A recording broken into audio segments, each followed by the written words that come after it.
Everybody. So today we're going to talk about a very ancient Greek mathematical problem called squaring a circle.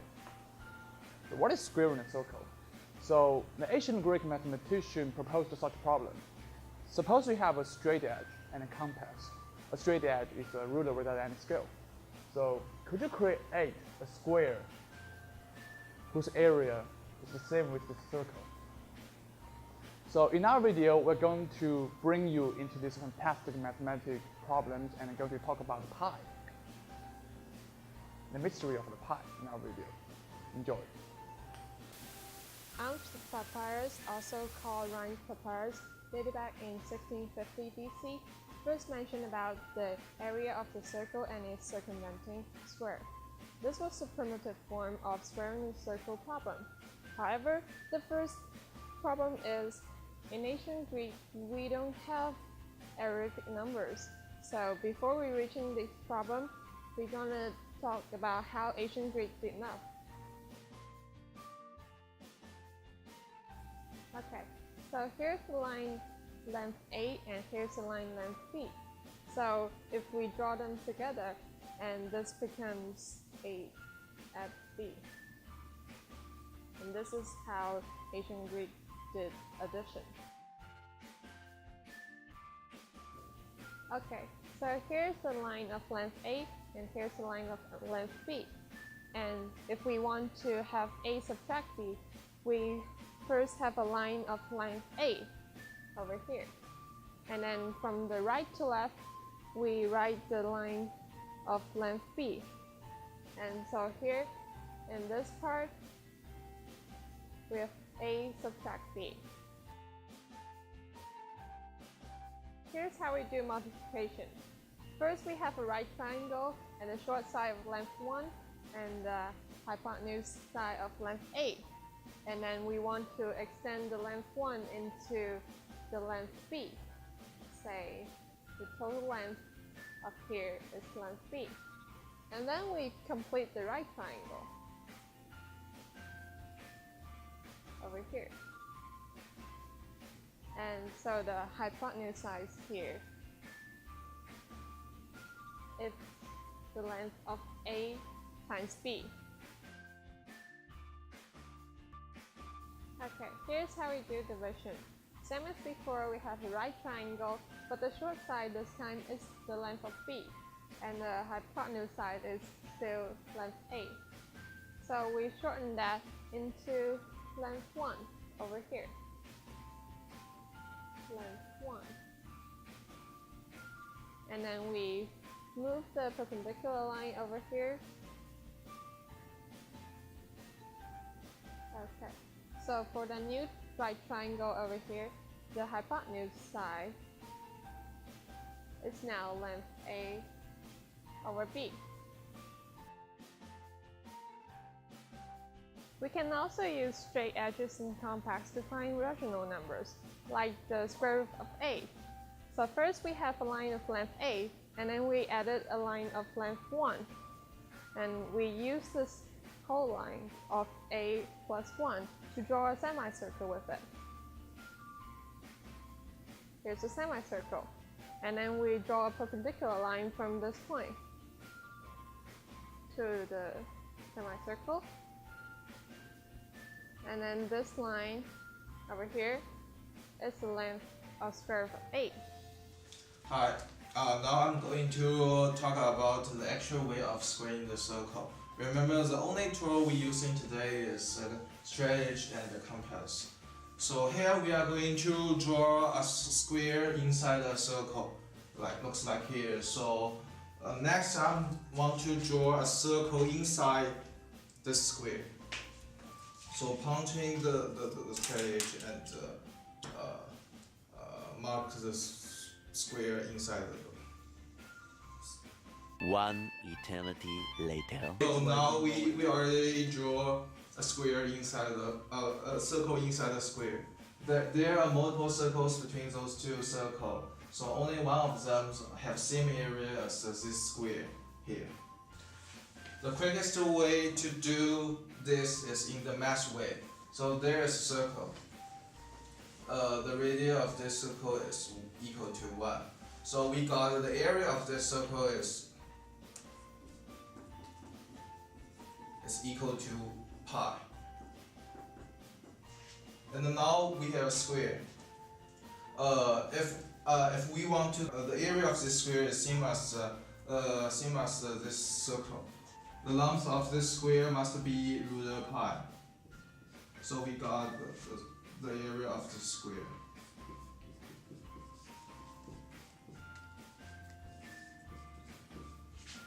Which equal to pi. Then we got this circle and this area has same area. However, the square root of pi is proven not able to draw it in the blackboard because pi is a transcendental number.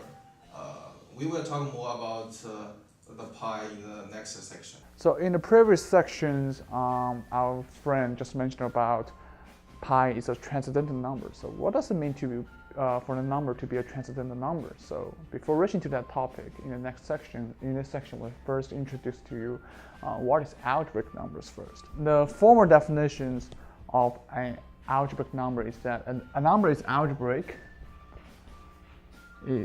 Suppose A is an algebraic numbers, then it can be a root of a polynomial px.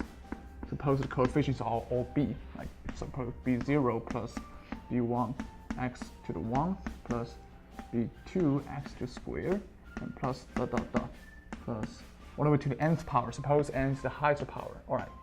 So suppose we have a polynomial that looks like this. And the coefficients of these polynomials, which are b0, b1, b2, and all the way to the bn, they're all rational numbers. Such numbers, bi, are always rational numbers. So it's called the polynomials with rational coefficients. So if A is a algebraic numbers, that means that this number A can be a root of such polynomial here. So what does that mean then? So that means that if you plug in x equals A, like that means that if PA would be 0. So this is what it means to be algebraic numbers. So there's one feature of algebraic number is that a number is algebraic. It means that you can actually use a compass and a straightedge to construct it. What do I mean construct it? I mean that you can draw a line of the length of such number. For example, square root of 2. Square root of 2 is a rational number, but it's algebraic. Why? It's actually the root of x squared minus 2 equals 0. Then this number actually can be drawn with a compass and a straight edge. How? So you can have a right triangle with 2 sides equals 1. And the hypotenuse is actually square root of 2. You can actually use a straight edge and compass to do that, to have a line length of this number. So that's the algebraic numbers. In this section, we'll be talking about transcendental numbers. And now a transcendental number is any number that is not algebraic. And so in the last section, we talked about algebraic numbers.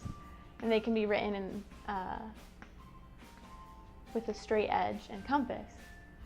So for example, square root of 2, that was an algebraic number.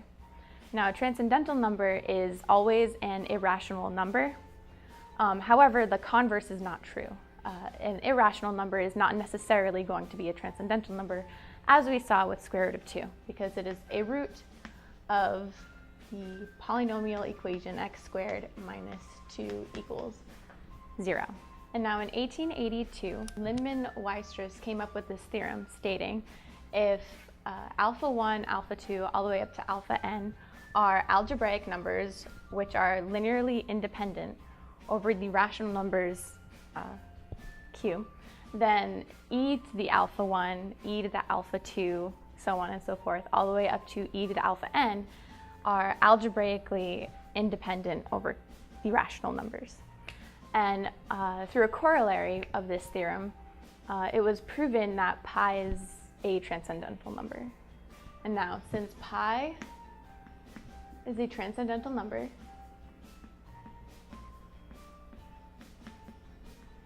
that means that it is not an algebraic number. which means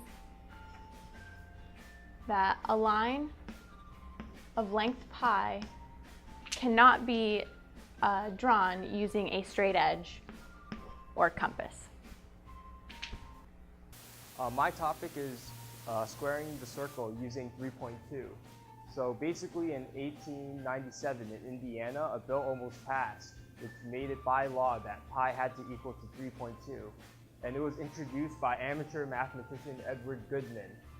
He wanted to find a solution for squaring the circle, but it was already proven to be impossible in 1882.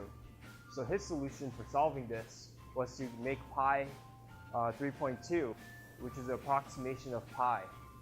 And basically making pi 3.2 would have made the number a non-transcendental number, which would have been able to solve the problem. Luckily, on that day when the bill was about to pass, there was a mathematician from the University of Purdue, and he actually disproved that pi was going to be 3.2. And so a lesson learned is usually legislators don't really know mathematicians, and they didn't even get the Board of Education to approve of this, yet it was about to be passed by law. And another thing was that Edward Goodman tried to copyright pi as 3.2 and made it so that the state of Indiana wouldn't have to pay to use his new pi number, but every other state would have to pay him royalty in order to use the number 3.2.